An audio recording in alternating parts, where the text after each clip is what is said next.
আসসালামু আলাইকুম। যারা নতুন করে খামার শুরু করতে চাও, এই ভিডিওটি তাদের জন্য। অনেকে আমাকে মেসেজ করে জিজ্ঞেস করে, ভাই কি দিয়ে শুরু করব, কোন জাতের গরু নেব, কত টাকা লাগবে। আজ আমি আমার নিজের অভিজ্ঞতা থেকে তোমাদের একটা সহজ কথা বলবো। খামার শুরু করার আগে সবার আগে একটা জিনিস বুঝতে হবে, তোমার এলাকায় চাহিদা কি। আমি শুরু করেছি দেশি বকনা গরু দিয়ে, কারণ আমাদের এলাকায় এই গরুগুলোর চাহিদা অনেক বেশি। অনেকে ভাবতে পারে বাছুর বা বড় ষাঁড় নিলে বেশি লাভ হবে, কিন্তু বাস্তবতা একটু আলাদা।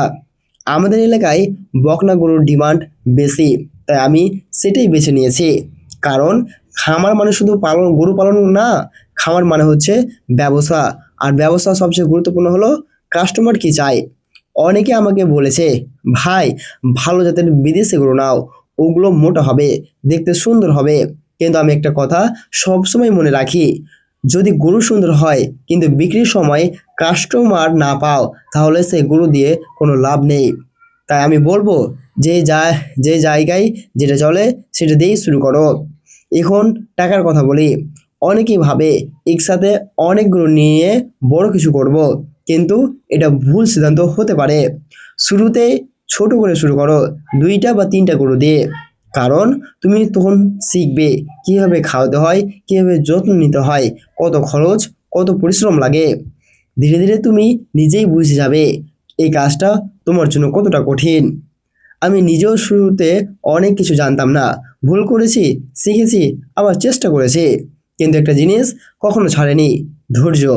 কারণ খামারের সফলতা একদিনে আসে না, সময় লাগে, পরিশ্রম লাগে। তাই যারা নতুন করে শুরু করতে চাও, বড় স্বপ্ন দেখো, কিন্তু ছোট করে শুরু করো। নিজের এলাকাকে বুঝো, কাস্টমারকে বুঝো, আর ধীরে ধীরে এগিয়ে যাও। ইনশাল্লাহ সফলতা আসবেই। আর আমার কাছে যেগুলো গরু আছে, এইগুলো আমি সামনে ঈদে বিক্রি করার জন্য রেখেছি। এগুলো আমরা সামনে ঈদে বিক্রি করে দেবো সবটাই। আর সত্যি বলতে আমাদের এলাকায়, আমাদের হাটে সব থেকে ডিমান্ড এই গরুগুলোর। আমাদের এলাকায় সবাই এই গরুগুলোই পুষে। সো যার যেটা এলাকায় চলে সেটা দিয়ে শুরু করা সব থেকেই বেস্ট। ধন্যবাদ।